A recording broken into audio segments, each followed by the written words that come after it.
jemaat yang dikasihi Tuhan. Selamat bertemu kembali di dalam belajar firman Tuhan di sore hari ini dari Gereja Elios Malang.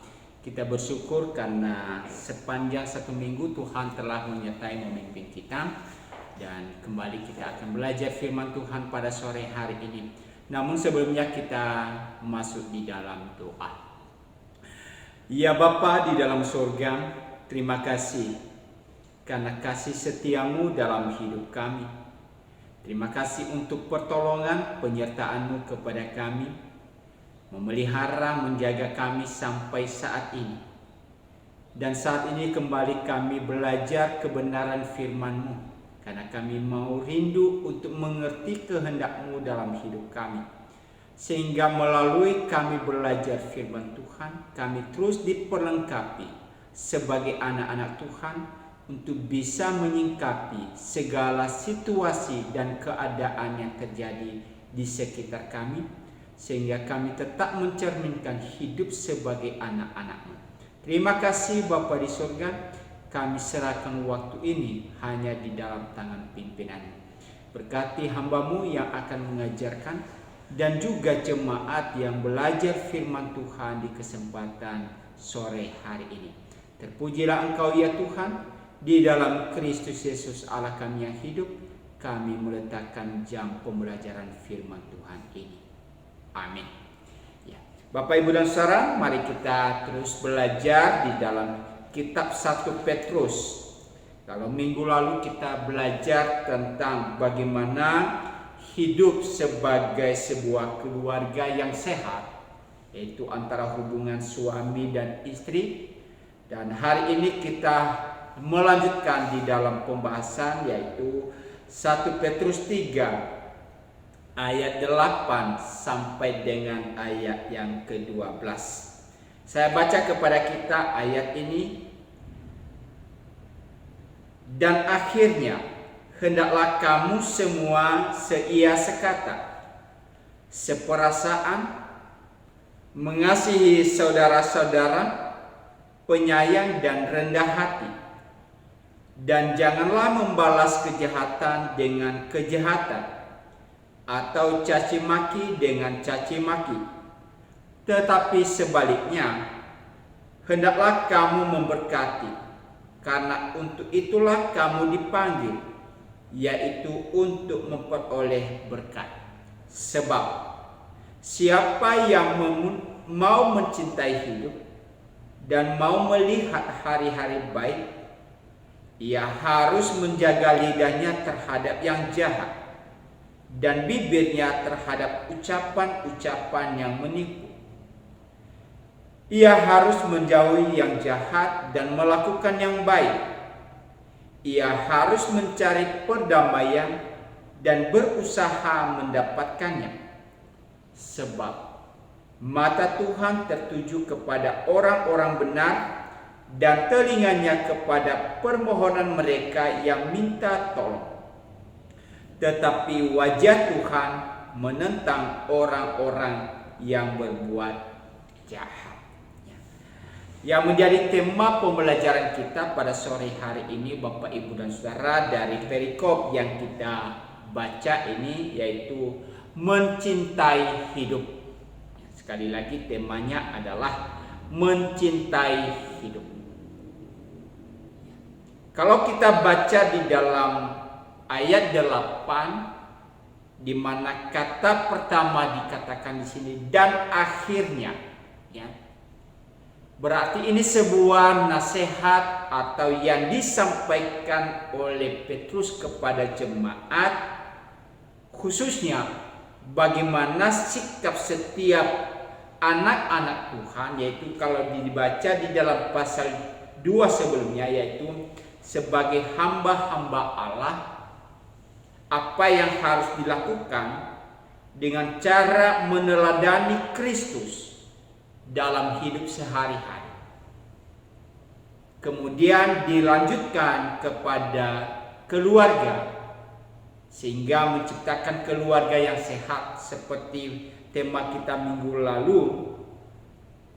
Dan di dalam mengakhiri semua apa yang disampaikan oleh Petrus dalam pembahasannya, dia berkata nasihat-nasihat supaya kita bisa hidup bersama itu. Makanya dikatakan gini, dan akhirnya sebuah nasihat terakhir atau sebuah kesimpulan dari apa yang coba ia tekankan kepada jemaat Tuhan. Apa yang harus mereka lakukan? Karena apa, Bapak, Ibu, dan Saudara? Tentu kerinduan daripada Tuhan bagi umatnya adalah bagaimana mereka memelihara kasih persaudaraan. Ya, sekali lagi, kerinduan Tuhan bagi kita adalah bagaimana di dalam hidup kita, baik itu dalam relasi sosial kita satu dengan yang lain, dan juga di dalam hubungan keluarga itu, maka kita tetap memelihara yang namanya kasih persaudaraan. Lalu seperti apa kasih persaudaraan itu bisa terwujud menurut nasihat daripada firman Tuhan ini? Di dalam ayat 8 sekali lagi dikatakan, pertama-tama yang harus kita lihat adalah hendaklah kamu semua seia sekata. Jadi Bapak, Ibu, dan Saudara, sebuah nasihat yang penting di dalam sebuah komunitas yang banyak, di mana Petrus menyatakan atau firman Tuhan menyatakan kepada kita, yaitu untuk memiliki satu pikiran yang sama. Sekali lagi dikatakan seia sekata, atau dalam terjemahan yang lain adalah satu pikiran. Nah, tentu kita bertanya-tanya, Bapak, Ibu, dan Saudara, apakah Petrus di sini mengabaikan tentang perbedaan-perbedaan satu dengan yang lain?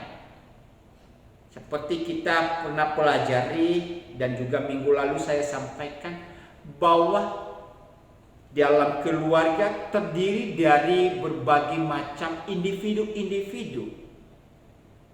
Dan individu-individu ini pasti punya pemikiran yang berbeda satu dengan yang lain. Tidak mungkin sama. Tetapi kenapa firman Tuhan sekali lagi ia berkata harus seia sekata? Tadi di dalam pembukaan saya katakan di sini ia atau Petrus mengharapkan, atau firman Tuhan mengharapkan kepada kita bagaimana dalam kehidupan komunitas yang banyak itu kita bisa memelihara kasih persaudaraan. Seia sekata atau satu pikiran bukan berarti mengabaikan tentang yang satu punya pikiran ini, yang satu punya pikiran itu. Tetapi bagaimana di dalam perbedaan-perbedaan pemikiran itu kita bisa menyatukan, kita bisa sepaham satu dengan yang lain. Misalkan Bapak, Ibu, dan Saudara, ketika kita membicarakan satu hal, ya, atau merumuskan satu hal,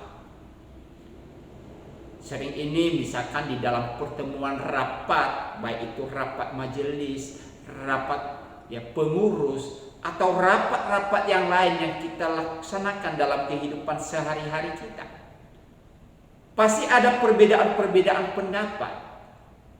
Namun di dalam perbedaan pendapat itu jangan kita hanya mementingkan kepentingan kita sendiri. Jangan kita hanya mempertahankan apa yang kita mau atau apa yang kita inginkan. Karena belum tentu itu bisa menjadi keinginan orang lain.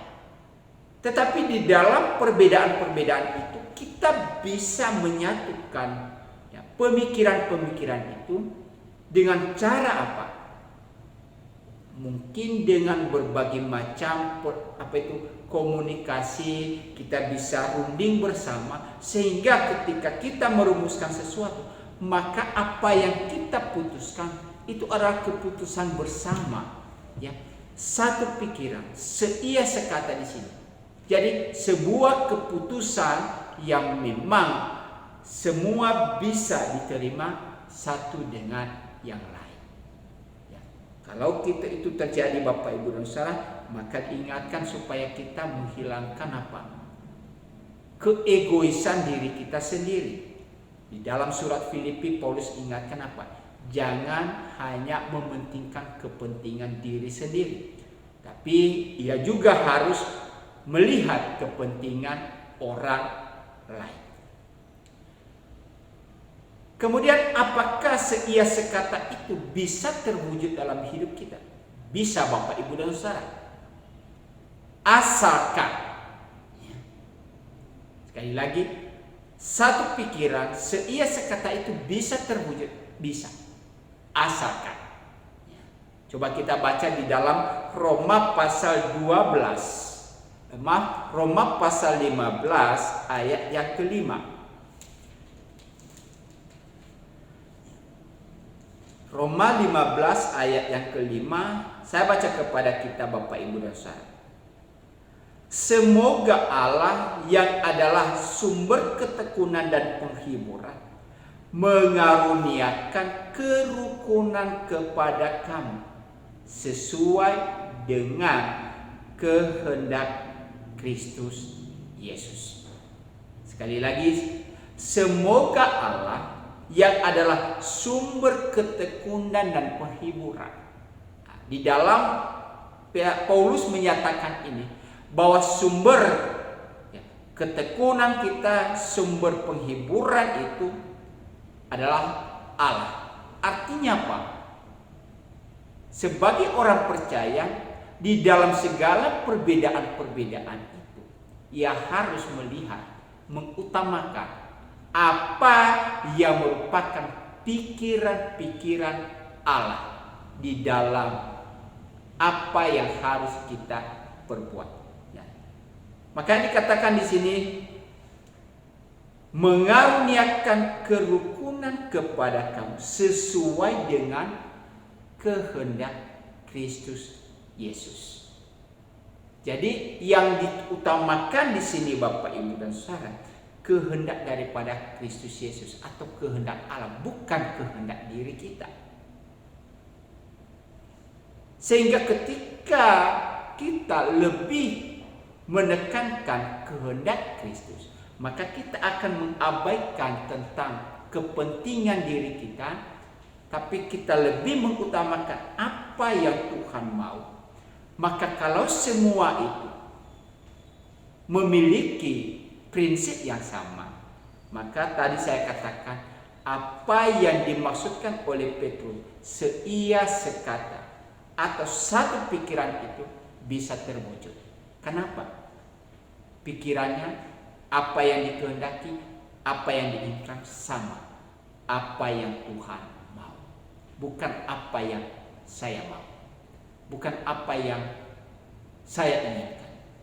Jadi kalau kita bisa melihat Bapak Ibu dan Saudara, sering sekali konflik, sering sekali persoalan timbul terjadi dalam kehidupan dan relasi kita satu dengan yang lain.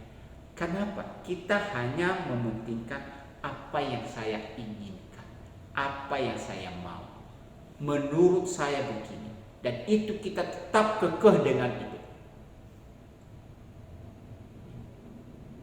Mari Bapak Ibu dan Saudara, di dalam bagian ini ingatkan kepada kita untuk menciptakan itu semua seia sekata itu, memikirkan apa yang dipikirkan oleh Kristus. Kemudian bagaimana kita memelihara kasih persaudaraan? Ya, selanjutnya dikatakan adalah seperasaan. Ya. Seperasaan berarti ada empati, ya.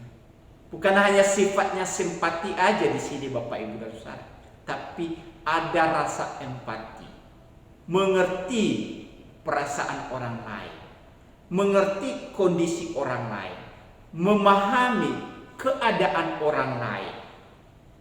Dan dia mencoba memposisikan dirinya dengan perasaan orang lain itu. Itu diberikan contoh kepada kita tentang Kristus, Bapak Ibu dan Saudara.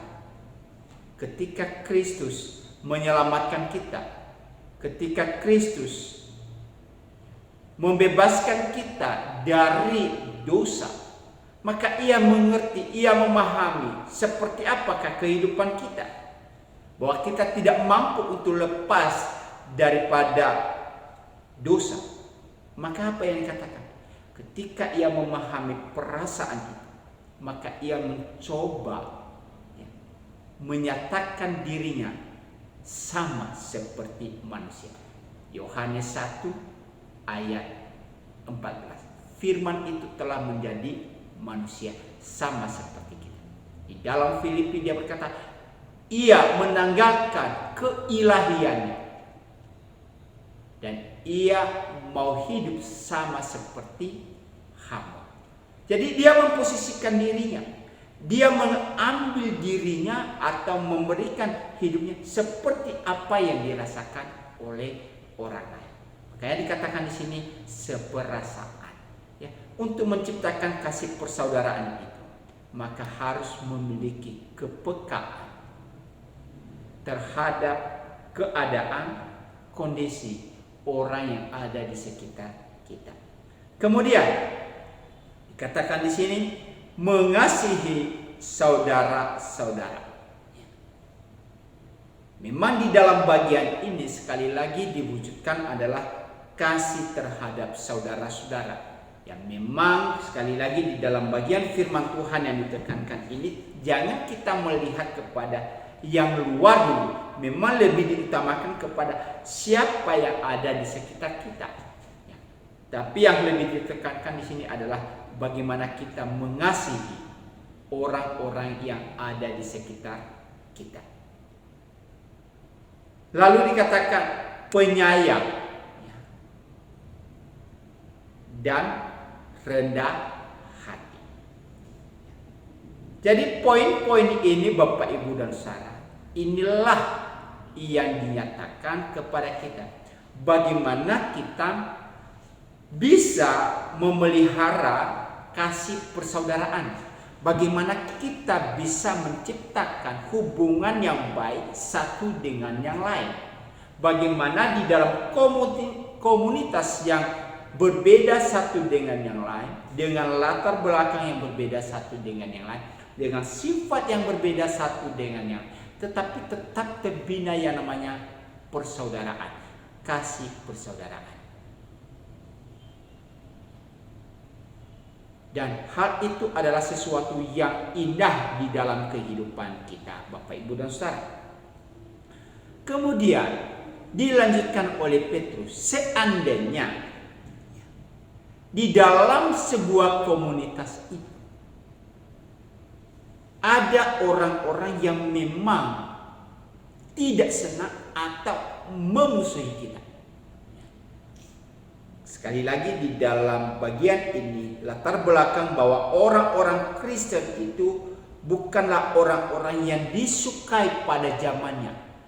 Kenapa? Karena mereka hidup tampil beda, tidak seperti hidup orang-orang pada zaman itu yang melakukan hal-hal yang jahat di hadapan Tuhan. Tapi mereka hidup berbeda, sehingga dengan sikap hidup yang berbeda itu maka timbul yang namanya permusuhan. Mereka dimusuhi, mereka tidak diakrabkan, mereka tidak dikasih, tetapi senantiasa dianggap sebagai lawan bagi mereka. Maka di dalam bagian ini Petrus mengingatkan apa? Bagaimana kita memiliki sikap terhadap musuh-musuh itu. Ayat 9. Janganlah membalas kejahatan dengan kejahatan atau caci maki dengan caci maki. Jadi Bapak Ibu dan Saudara, inilah sifat Kristiani yang benar. sifat sebagai pengikut Kristus, sifat daripada orang-orang yang percaya kepada Kristus, di mana dalam hidup sehari-hari kita terus meneladani Kristus. Maka diingatkan apa? Jangan membalas kejahatan dengan kejahatan.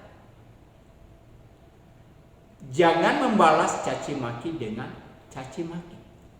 Kalau kita melakukan apa? Orang jahat kepada kita, kemudian kita juga berbuat jahat, maka kita tidak beda dengan mereka. Ada orang mencaci maki kita, lalu kita juga membalas caci maki mereka, maka hidup kita tidak berbeda dengan mereka.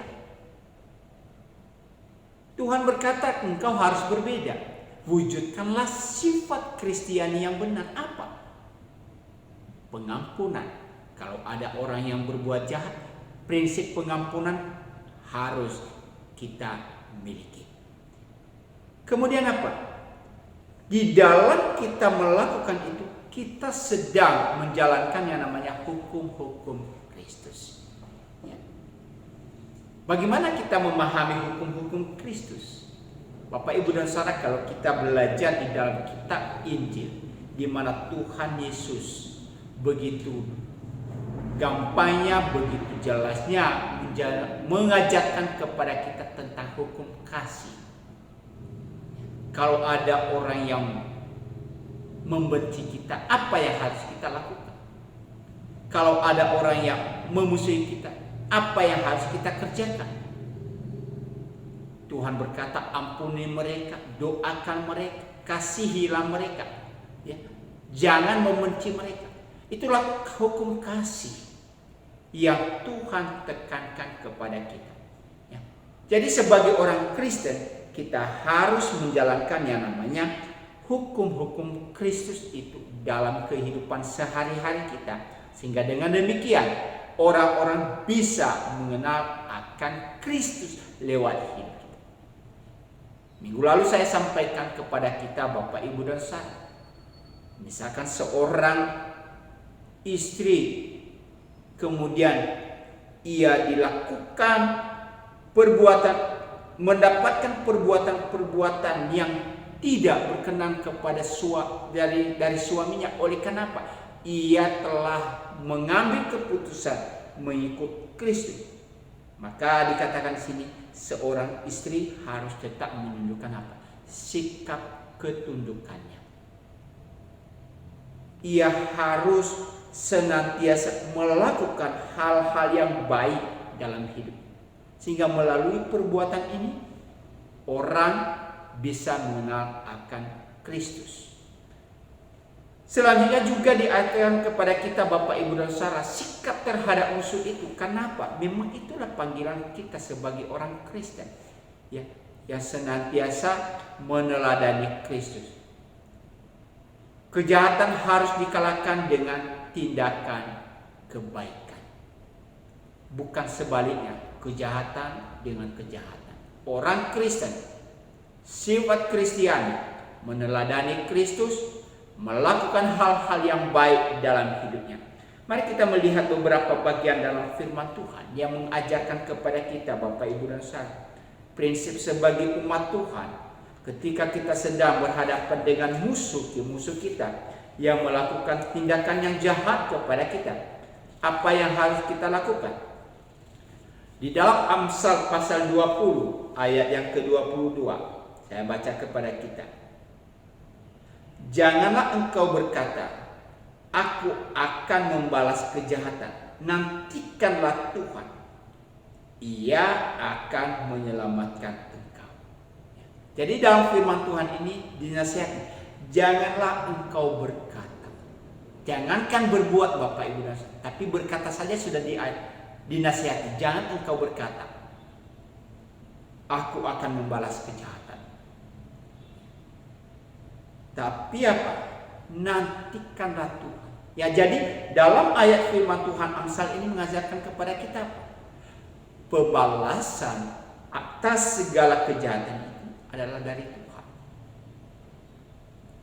bukan dari kita. Di dalam Lukas pasal 6, Lukas pasal 6 ayat 27,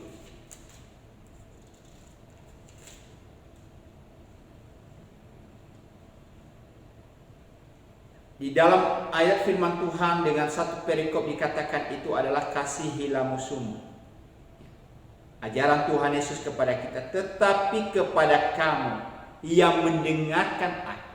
Ya, perhatikan pernyataan Tuhan Yesus ini bagi mereka yang mendengarkan Dia.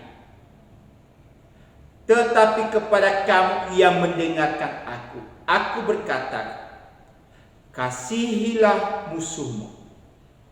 Berbuat baik kepada orang yang membenci kamu. Ya. Jadi firman Tuhan ingatkan kepada kita, kalau kita mendengarkan Kristus, kalau kita mendengarkan perintah Kristus, maka dikatakan kasihilah musuhmu. Memang sesuatu hal yang sulit, tapi itulah yang Tuhan tekankan kepada kita sebagai pengikut Kristus, yang senantiasa meneladani Kristus, mengasihi musuh, bahkan berbuat baik kepada orang yang membenci kita. Di dalam Roma pasal 12, Roma pasal 12 ayat yang ke-17 juga mengatakan kepada kita, Bapak, Ibu, dan Saudara, janganlah membalas kejahatan dengan kejahatan. Lakukanlah apa yang baik bagi semua orang. Jadi di dalam ayat firman Tuhan senantiasa mengajarkan kepada kita sikap sebagai umat Tuhan, sikap Kristiani kita di dalam menghadapi yang namanya musuh-musuh kita itu adalah apa? Hidup di dalam kasih, melakukan kasih, tidak membalas kejahatan dengan kejahatan. Lalu kalau hal itu terjadi dalam kehidupan kita, Bapak, Ibu, dan Saudara, apa yang harus kita miliki? Seperti apa sikap yang harus ada pada diri kita? Maka di dalam ayat-ayat yang ke-9 tadi dikatakan di sini, hendaklah kamu memberkati, karena untuk itulah kamu dipanggil, yaitu untuk memperoleh berkat. Jadi perilaku yang ditekankan di dalam kehidupan kita bagi orang percaya ketika kita berhadapan dengan sikap-sikap orang yang menjadi musuh kita, maka perilaku yang baik, yang terbaik adalah apa? Kita perlu dengan kesabaran. Kita perlu memiliki sikap rendah hati. Cara terbaik dan paling pasti untuk mencegah penderitaan adalah apa? Kita perlu sabar. Ketika kita sabar, Bapak, Ibu, dan Saudara, menolong kita untuk tidak bisa menyalahkan satu dengan yang lain. Dengan sikap sabar menolong kita untuk apa? Lebih mengandalkan Tuhan dalam situasi yang sedang kita hadapi. Kekristenan menghendaki kita untuk memiliki rasa belas kasih. Tentu Bapak, Ibu, dan Saudara, mengapa Petrus menasihati kita untuk hal demikian? Kenapa harus perlu sikap sabar itu? Kenapa kita harus memiliki sikap yang rendah hati itu? Di dalam Matius pasal 5 ayat 10, ajaran Tuhan Yesus di dalam khotbah di bukit, berbahagialah orang yang dianiaya oleh sebab kebenaran, karena merekalah yang mempunyai kerajaan surga. Matius 5 ayat yang ke-10. Berbahagialah orang yang dianiaya oleh sebab kebenaran, karena merekalah yang mempunyai kerajaan surga. Jadi di sini sesuatu hal yang sangat berbeda dengan prinsip yang kita pikirkan secara manusia, Bapak, Ibu, dan Saudara. Kenapa saya katakan demikian?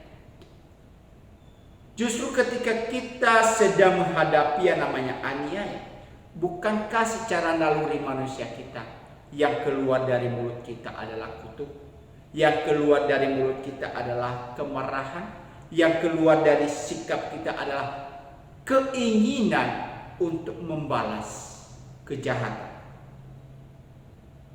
Tapi firman Tuhan berkata kepada, berbahagialah mereka yang dianiaya oleh karena kebenaran. Karena ada upah yang mereka miliki adalah apa? Kerajaan surga.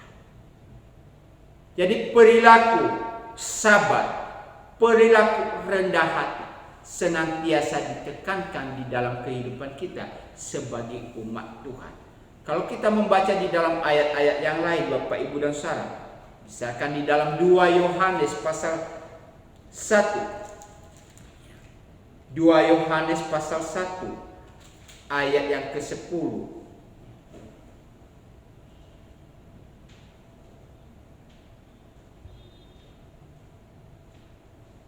2 Yohanes pasal 2 ayat 10 sampai dengan 11. Barang siapa mengasihi saudaranya, ia tetap berada di dalam terang, dan di dalam dia tidak ada penyesatan. Tetapi barang siapa membenci saudaranya, ia berada di dalam kegelapan dan hidup dalam kegelapan. Ia tidak tahu kemana ia pergi, karena kegelapan itu telah membutakan matanya. Jadi di dalam bagian ini ayat 10 dan ayat 11 ini memberikan kita perbedaan. Orang yang ada di dalam terang, maka ia akan mengasihi saudaranya. Siapa terang? Yesus. Orang yang ada di dalam Kristus, maka ia mengasihi saudaranya. Sebaliknya dikatakan, orang yang ada di dalam kegelapan, maka apa? Ia akan membenci saudaranya.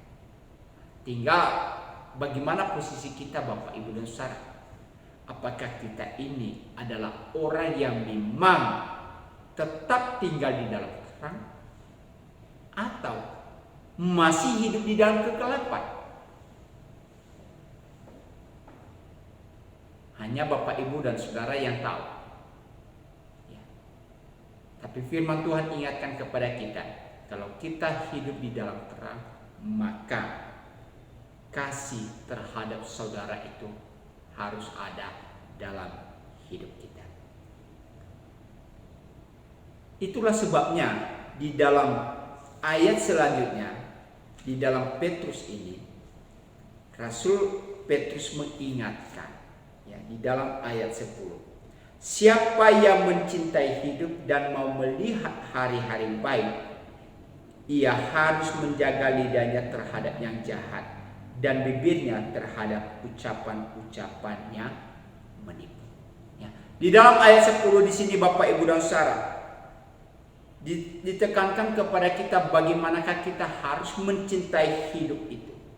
Bagaimana kita di dalam hubungan satu dengan yang lain terjalin relasi yang baik, komunikasi yang baik, kasih persaudaraan satu dengan yang lain tetap terwujud dalam hidup kita.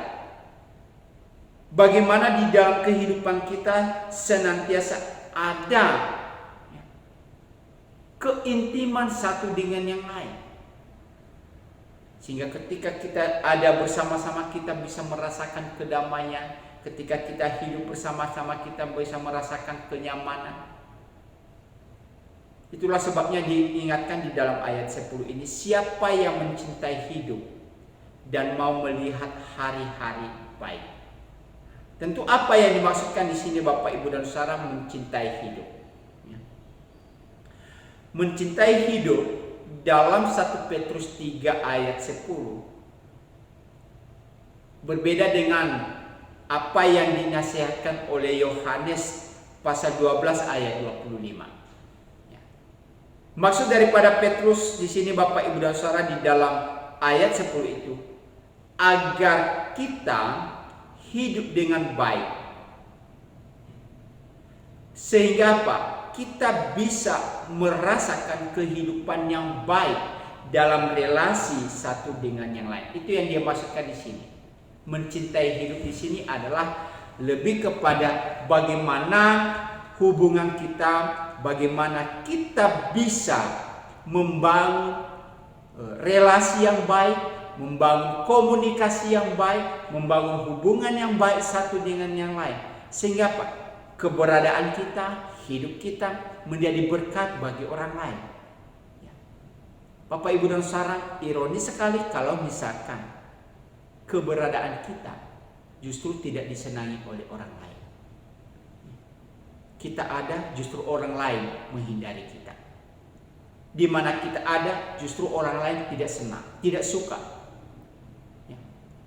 Itu harus kita pertanyakan, kenapa hal itu terjadi? Mungkin karena sikap hidup kita, mungkin karena cara kita, mungkin dengan perilaku kita, sehingga orang lain tidak merasa nyaman ketika kita ada. Kita mulai duduk satu persatu sudah mulai hilang. Kenapa? Karena mereka tidak merasakan nyaman ketika kita ada. Mereka tidak merasa ketenangan ketika kita ada. Jadi di dalam bagian ini, engkau mencintai hidup. Sedangkan kalau kita perhatikan di dalam Yohanes 12 ayat 25 tentang mencintai nyawa, ajaran Tuhan Yesus, ini bicara tentang apa? Seseorang yang hanya mementingkan diri sendiri lalu mengabaikan Tuhan dalam hidupnya. Ya, jadi konteksnya berbeda.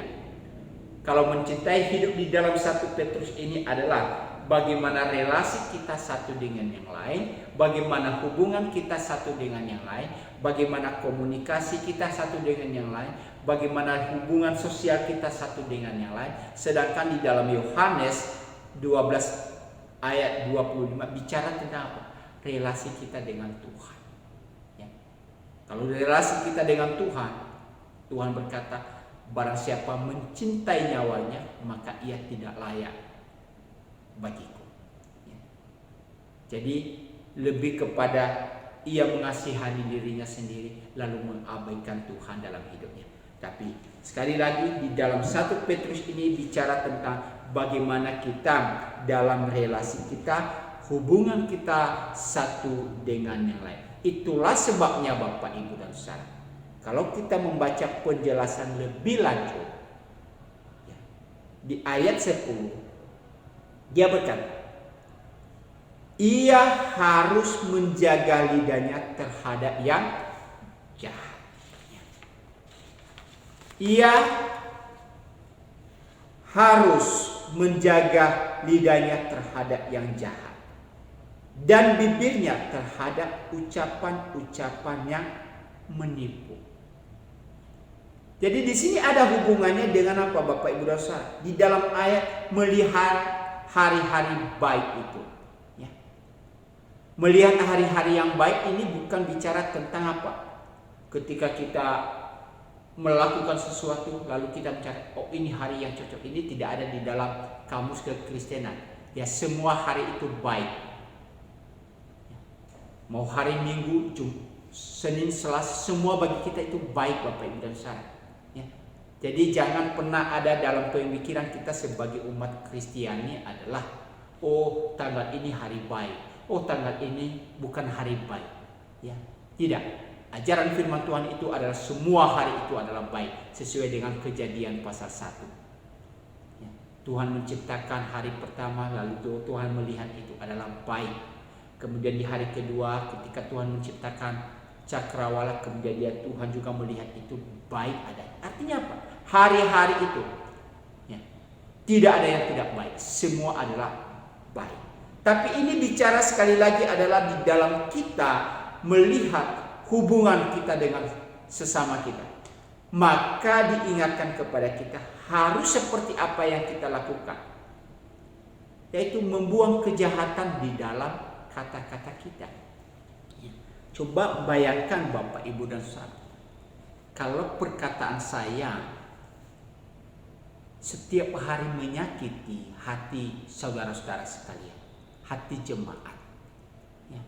Kalau perkataan saya bukan perkataan yang membangun bagi jemaat, tapi perkataan saya adalah perkataan yang terus menyalahkan, misalkan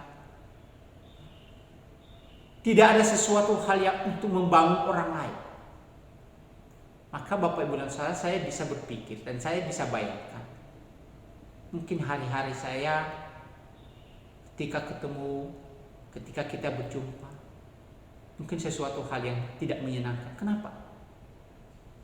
Tadi sudah saya katakan, misalkan saya bertemu dengan Bapak Ibu, kemudian menghindar, dan saya merasa tersiksa dengan hal demikian. Kenapa? Bukan sesuatu yang menyenangkan. Ya. Maka itulah sebabnya Bapak Ibu dan Saudara, hal yang senantiasa ditekankan dalam firman Tuhan ini apa? Menjaga lidah. Ya, pernah kita bahas di dalam kitab Yakobus, Bapak Ibu dan Saudara. Ya, sekali lagi ini adalah sesuatu hal yang sulit. Ya, bagaimana perkataan kita itu harus tetap dijaga. Firman Tuhan berkata kepada kita, hendaklah perkataan yang keluar dari mulutmu itu adalah perkataan yang membangun, ya.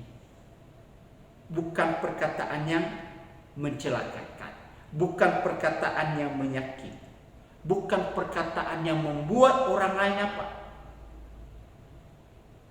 tidak bisa menikmati hidup. Tapi perkataan kita adalah perkataan yang membangun orang lain, rasa optimis kepada orang lain. Bapak Ibu dan Saudara, ya, sering kita berhadapan dengan situasi sekarang ini. Dan saya berusaha untuk bisa ketika berhadapan dengan keadaan-keadaan, khususnya di dalam pandemi corona ini, Bapak Ibu dan Saudara, sehingga banyak orang merasa, aduh, gara-gara ini corona membuat ini, corona membuat ini. Bapak Ibu dan Saudara, semua akhirnya timbul rasa pesimis dalam hidupnya. Ya, firman Tuhan ingatkan kita harus membangun rasa optimis dalam hidup ini, membangun rasa kepercayaan. Kita tidak mengabaikan dan kita tidak meremehkan, itu bisa terjadi. Tapi kita bisa melewati itu dengan apa? Dengan pertolongan Tuhan. Perkataan-perkataan yang keluar dari mulut kita adalah perkataan yang membangun. Perkataan yang keluar dari mulut kita adalah perkataan-perkataan yang bisa membangkitkan semangat bagi orang lain. Ya. Makanya dikatakan apa? Ia harus menjaga lidahnya terhadap yang jahat dan bibirnya terhadap ucapan-ucapan yang menipu. Ya. Oleh karena itu diingatkan kepada kita tentang bagaimana kita mengontrol perkataan-perkataan kita, bagaimana kita bisa menguasai lidah kita. Sekali lagi di dalam kitab Yakobus diingatkan, orang yang bisa menguasai lidahnya adalah orang yang sempurna. Mari Bapak Ibu dan Saudara, di dalam memelihara kasih persaudaraan sehingga kita mencintai hidup yang baik di dalam kehidupan kita satu dengan yang lain. Mari kita bisa menjaga perkataan-perkataan kita yang baik, perkataan-perkataan yang jahat atau perkataan-perkataan yang melukai, perkataan-perkataan yang meremehkan, perkataan-perkataan yang menyakiti, hindari.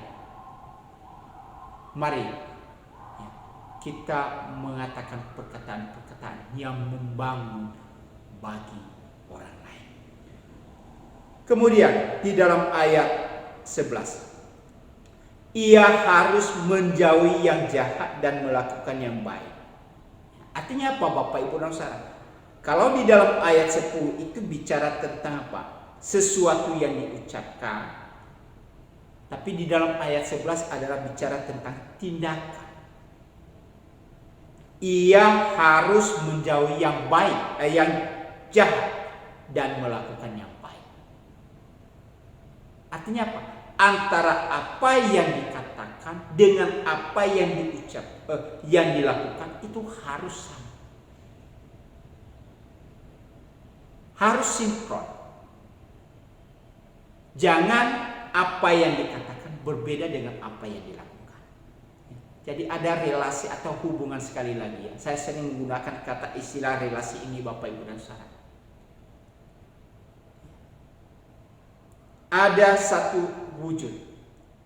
Apa yang diucapkan, maka itulah yang nyata di dalam hidup. Apa yang diucapkan, itulah yang menjadi tindakan-tindakan yang terjadi. Sehingga apa? Ia harus melakukan yang baik.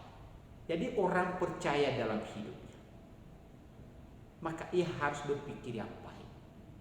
Orang percaya dalam hidupnya, ia harus senantiasa melakukan apa yang baik. Bahkan dikatakan segalanya, ia harus mencari namanya perdamaian, bukan permusuhan. Orang Kristen harus mencari perdamaian, bukan permusuhan. Firman Tuhan ingatkan kita ya di dalam ucapan Tuhan Yesus lagi, ucapan khotbah, berbahagialah orang yang membawa damai, karena mereka adalah anak-anak Allah. Jadi kita sebagai umat Tuhan itu apa? Kehadiran kita adalah mewujudkan perdamaian, mewujudkan kedamaian, bukan permusuhan. Bukan menciptakan perselisihan satu dengan yang lain. Justru kalau ada perselisihan, kalau ada konflik, kalau ada perbedaan pendapat, kalau ada hal-hal yang tidak sama, yang mengakibatkan tidak ada kasih persaudaraan, kehadiran saudara dan saya, ciptakanlah yang namanya perdamaian. Memperdamaikan mereka yang berkonflik, memperdamaikan mereka yang berbeda, memperdamaikan mereka yang bermusuhan satu dengan yang lain. Panggilan hidup kita, tadi sudah saya katakan, panggilan hidup kita sebagai umat Kristiani adalah menjadi berkat, menjadi garam, menjadi terang bagi dunia ini. Carilah perdamaian. Kemudian dikatakan bukan hanya perdamaian, tapi juga apa? Berusaha mendapatkannya. Artinya apa Bapak Ibu dan Saudara? Di dalam bagian ini dikatakan di sini, bukan kita saja harus menciptakan namanya perdamaian, tetapi kita berusaha. Ya. Bagaimana di dalam sebuah keberadaan, komunitas yang berbeda satu dengan yang lain, kita bisa mewujudkan rasa nyaman dan tenang. Ketika kita ada, orang lain bisa mendapatkan ketenangan. Harus mendapatkan, berusaha mendapatkannya. Artinya berusaha untuk menciptakan yang namanya kedamaian itu. Jadi bagi kita, panggilan hidup kita yaitu untuk apa? Memelihara hubungan yang damai dengan sesama, memelihara hubungan yang baik, sehingga apa? Kita bisa menikmati kehidupan yang sejati dan yang memuaskan bagi kita Bapak Ibu dan Saudara.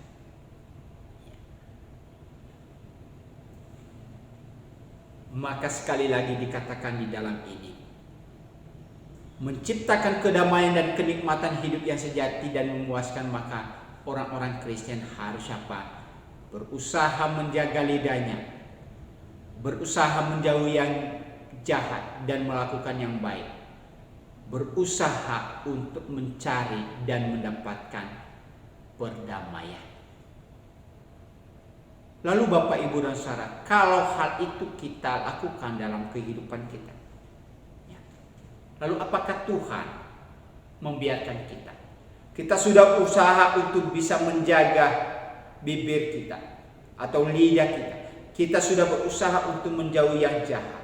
Kita sudah berusaha untuk mencari yang namanya perdamaian.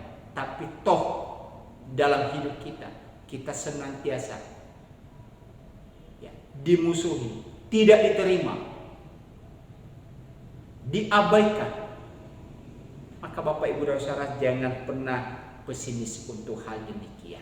Karena ada janji Tuhan, ada penghiburan yang diberikan Tuhan kepada mereka yang taat terhadap firman Tuhan itu.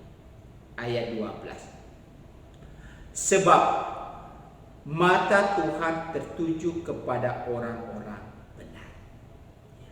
Perhatikan di sini, ada satu perhatian Tuhan kepada kita Bapak Ibu dan Saudara.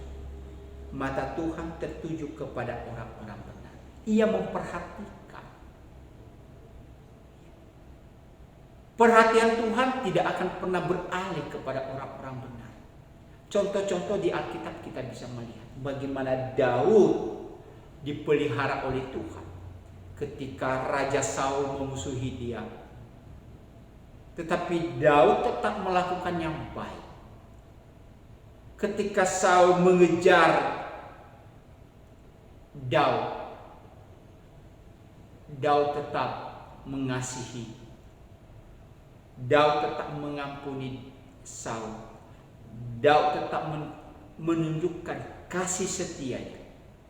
Maka kita bisa melihat dalam perjalanan hidup Daud, perhatian Tuhan tidak pernah beralih dalam hidupnya. Tuhan tetap menjaga dia. Tuhan tetap memelihara hidupnya. Tuhan tetap menjauhkan dia dari segala hal yang tidak baik. Perlindungan Tuhan senantiasa ia alami dalam hidupnya. Dan kita juga bisa melihat itu Bapak Ibu dan Saudara dalam perjalanan hidup kita pun. Saya percaya ketika kita taat melakukan apa yang Tuhan kehendaki, sehingga kita berusaha melakukan hal-hal yang baik di dalam hidup. Sekalipun orang lain berpikir yang jahat kepada kita, jangan pernah takut, jangan pernah bimbang. Perhatian Tuhan senantiasa tertuju kepada kita. Kemudian apa? Mungkin kita merasa pasrah, kita merasa pesimis, kemudian kita datang kepada Tuhan. Dan diingatkan di dalam ayat 12, dan telinganya kepada permohonan mereka yang minta tolong. Artinya apa? Tadi sudah diingatkan agar kita tidak membalas kejahatan dengan kejahatan, tetapi membalas kejahatan dengan kebaikan. Kita telah melakukannya dengan upaya kita, dengan tindakan kita, tetapi tetap terjadi dalam hidup kita. Maka firman Tuhan ingatkan kepada kita, serahkan itu kepada Tuhan. Biarlah Tuhan yang bertindak. Apakah Tuhan mengabaikan? Tidak. Sekali lagi dalam ayat ini, telinganya senantiasa tertuju kepada mereka yang memohon pertolongan. Tuhan senantiasa mendengarkan doa orang-orang yang berseru kepada Dia minta tolong. Ayat-ayat Alkitab banyak menceritakan itu kepada kita. Pengalaman-pengalaman hidup di dalam Alkitab mengajarkan kepada kita, baik itu Daniel, baik itu Yusuf, ya, baik itu tadi saya katakan Daud, bahkan Tuhan Yesus sendiri. Ya. Doa adalah tempat kita mencurahkan segala persoalan hidup kita kepada Tuhan, dan yakin bahwa Tuhan mendengarkan kita. Itulah sebabnya ketika kita datang kepada Tuhan, maka di dalam ayat 12, tetapi wajah Tuhan menentang orang-orang yang berbuat jahat. Artinya sekali lagi, bahwa sebagai orang percaya, meletakkan segala sesuatu itu di dalam pembalasan daripada Tuhan. Wajah Tuhan menentang orang-orang yang berbuat jahat. Oleh karena itu, sebagai umat Tuhan, Bapak Ibu dan Saudara, mari senantiasa mencintai hidup ini, mencintai hubungan kasih persaudaraan satu dengan yang lain, ya, hidup seia sekata, memelihara kasih, sehingga di dalam relasi kita dengan yang lain, kita boleh menikmati kasih dan pertolongan Tuhan. Amin untuk pembelajaran kita. Biarlah Tuhan memberkati kita. Mari kita masuk di dalam doa. Terima kasih Bapa di surga untuk pembelajaran yang boleh kami dapatkan pada sore hari ini. Biarlah kami boleh mencintai hidup di dalam relasi kami, hubungan kami satu dengan yang lain. Firman-Mu telah mengingatkan kami sikap apa yang harus kami miliki dalam kehidupan kami di tengah-tengah dunia ini. Kami tidak bisa memungkiri ya Tuhan, bahwa ada banyak orang yang tidak menyukai hidup kami sebagai umat-Mu. Tapi Engkau ingatkan kami agar senantiasa mengasihi mereka, seperti Engkau telah memberikan teladan bagi kami. Terima kasih Bapa di surga. Di dalam Kristus Yesus kami berdoa dan memohon pertolongan Tuhan. Amin. Bapak Ibu dan Saudara, kalau ada hal-hal yang perlu didiskusikan, silakan disampaikan melalui doa. Tuhan